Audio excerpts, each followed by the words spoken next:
Agora, Fábio Piperno, só para a gente arrematar essa história, nós vimos aí a possibilidade ou o recurso que foi movido pela defesa de Jair Bolsonaro para que o caso não seja mais relatado pelo ministro Alexandre de Moraes.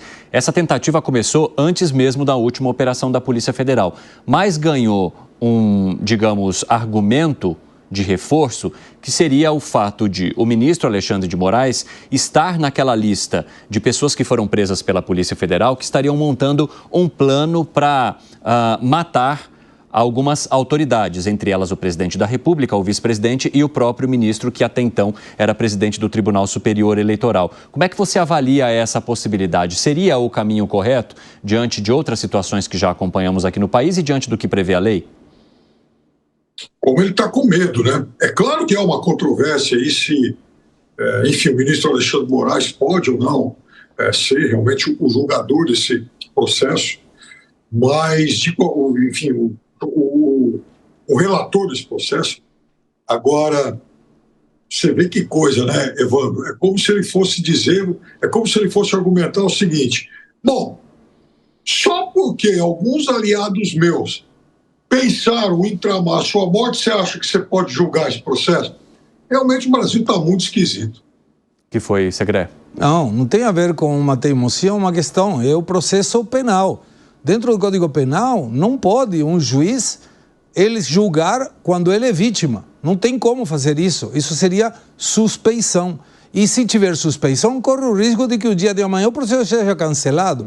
E aí vamos supor que vai na primeira turma. São 5 ministros. Se um está fora, ficam 4. Como que fica a possibilidade de 2 e 2 resolverem contrário? Aí deveria passar para a segunda turma, que o ministro Alexandre de Moraes não quer colocar. Mas é estranho quando um relator fala dele mesmo em terceira pessoa. Não é uma questão de buscar sair desse processo ou que o ministro Alexandre de Moraes saia. Ele não pode, ele está sendo teoricamente vítima. Não pode ser investigado, vítima, julgador, promotor, tudo a mesma pessoa. Fala, Zé.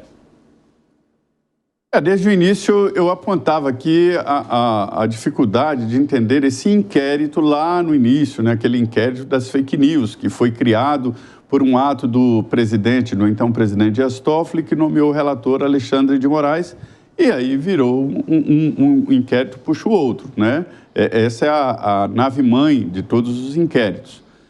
A LOMAN, e aí não é o processo penal, o Código de Processo Penal, mas a LOMAN, a lei da magistratura, né? Ela define ali quando um juiz pode se considerar impedido. Nesse caso do Supremo é muito mais complexo, quer dizer, o juiz, o ministro do Supremo é que deve se considerar impedido. E isso tem acontecido quando o ministro era advogado, se ele participou em algum ato, o escritório dele, algum ponto do processo que chegou ao Supremo, ele se considera impedido. Existem vários casos, mas é o ministro. O que eu ouvi lá, e aí é meio complicado, existem armadilhas, e foi tentado isso várias vezes durante o mensalão. Um réu, sabendo que alguém vota contra ele, o provoca e o considera adversário, né? E outro argumento que eu ouvi é de que a vítima não foi o ministro Alexandre, mas a instituição, ou seja, a vítima seria todo o Supremo. E aí o Supremo seria, no caso, impedido de julgar um ato que ele, Supremo, foi atacado, que a acusação é essa, né? É um crime contra o Estado, contra as instituições e contra o Supremo Tribunal Federal. Mas é um bom debate e a gente vai ficar sabendo claramente o que pensa cada ministro. Isso é muito bom. Fala, Gani. Olha, tem um princípio no direito que é o princípio do sistema acusatório. Que é a separação do juiz, da vítima e do promotor. E por que isso? Para não ter nenhum tipo de suspeição e prejudicar o próprio processo, inclusive preservar a vítima, preservar o juiz, preservar os acusados e que tudo ocorra da melhor maneira possível. Então, nesse caso, a separação, né, passar o processo para um outro juiz, inclusive preservaria o próprio ministro Alexandre de Moraes. Todo mundo sairia ganhando com esta situação. Piperno, você quer acrescentar algo? Eu não te vi. Não, veja, em relação a isso que o Alan disse, eu concordo em parte. Eu até disse, começo da semana, que nesse último processo, né, que investiga essa organização aí que pretendia, então, matar o presidente Lula, Alckmin e também Alexandre de Moraes, eu acho que especificamente nesse processo, eu acho que talvez fosse mais prudente o ministro Alexandre de Moraes se afastar da relatoria. Mas vejam bem, eu acho que aí é uma questão de mero achismo. Avalio que talvez fosse mais sensato. Mas também, veja, não acho absurdo nenhum que ele continue à frente disso. Agora, eu quero acrescentar uma situação, né, com mais informações que vêm desse inquérito da Polícia Federal.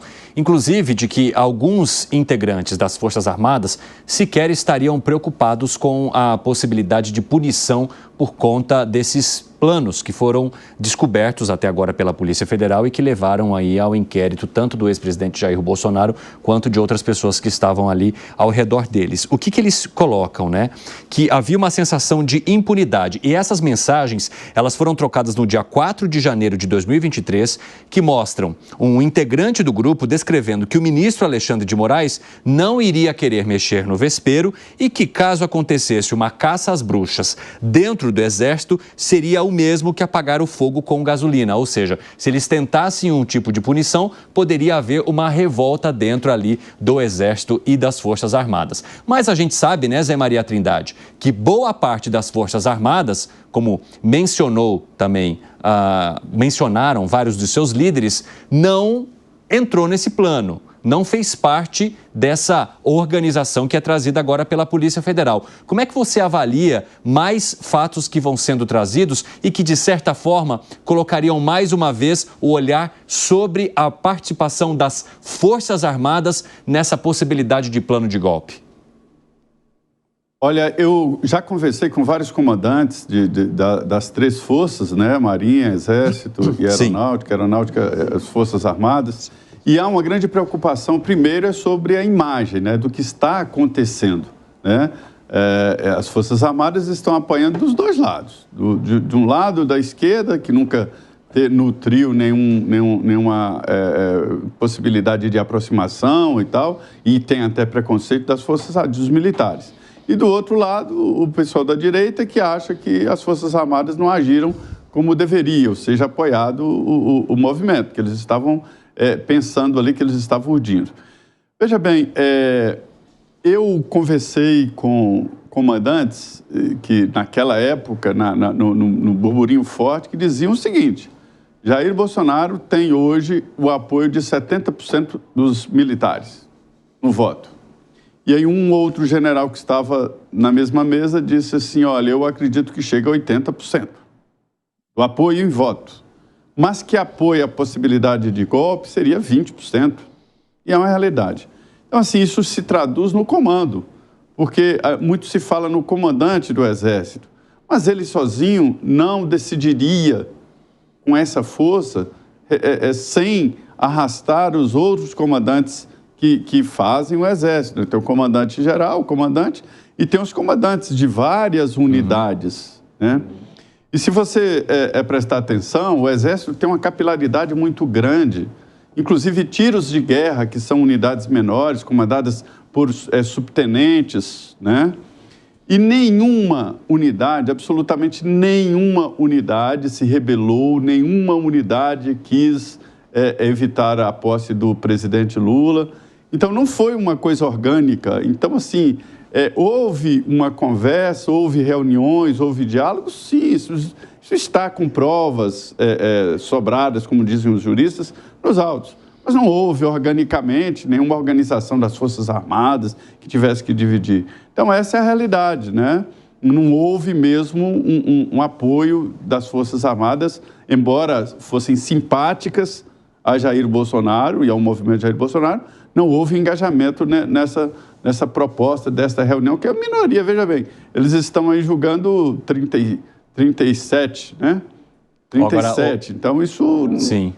Não é representativo, não houve a participação das Forças Armadas. Mas, bom, Zé Maria Trindade trouxe o desafio de comunicação que isso virou para as Forças Armadas diante de pessoas ou de grupos que, dentro desse maior, né, desse efetivo maior, segundo a Polícia Federal, estaria organizando, então, esses ataques aí ao Estado Democrático de Direito. E aí, Piperno, que desafio que fica para as Forças Armadas agora para comunicar que o caminho da maioria era diferente desse grupo? Eu acho que as Forças Armadas, elas partem de algo muito positivo nesse momento. O presidente do Superior Tribunal Militar é um general indiscutivelmente legalista, o general Camilo. Agora, fala o seguinte, as Forças Armadas sofreram, sim, um prejuízo institucional muito grande, não apenas pela implicação de muitos militares de alta patente. Veja, tem general preso, vários outros generais investigados, almirante, etc. Mas também, Evandro, eu acho que isso é o mais relevante e muitas vezes esse é o tópico que desaparece do debate, que é o da omissão de comandantes militares em relação aos acampamentos. Os acampamentos se tornaram, sim, um ambiente amplamente golpista que se formou ali na frente dos quartéis e que alguns militares tentaram, inclusive, desarmar e desmontar. Mas a ordem naquele momento é que eles permaneceriam, porque o presidente da República não autorizaria esse desmonte. Isso é muito grave. Então, os comandantes dessas unidades têm que dar, sim, devem explicações, e explicações muito sérias do porquê que eles permitiram aquilo, enfim, acampamento com banheiro químico, restaurante, estacionamento, tudo, toda a estrutura de serviço a serviço dos golpistas. Por que isso? Eu tenho um minutinho para você, Segré. Não, me parece que tem uma questão que chama ação e omissão. Quando tem ação especificamente contrária a um evento, legal, óbvio, e a omissão para evitar esse evento. Eu entendo o que o Piperno está falando, me parece que foi um erro, sim, de não ter indicado, não precisa estar aqui, saiam daqui. Mas devemos lembrar, Piperno, que tinha muita frustração de muita gente. E eu não enxergo, e conheço pessoas que têm ido especificamente em alguns momentos a esses acampamentos, e eles não iam pedir um golpe de Estado. Ia manifestar a sua frustração pela essa sensação que eles tinham nesse momento. Então, por isso que acho que deveria dividir aqueles que realmente queriam o golpe e aqueles que não queriam o golpe, mas estavam nesse lugar.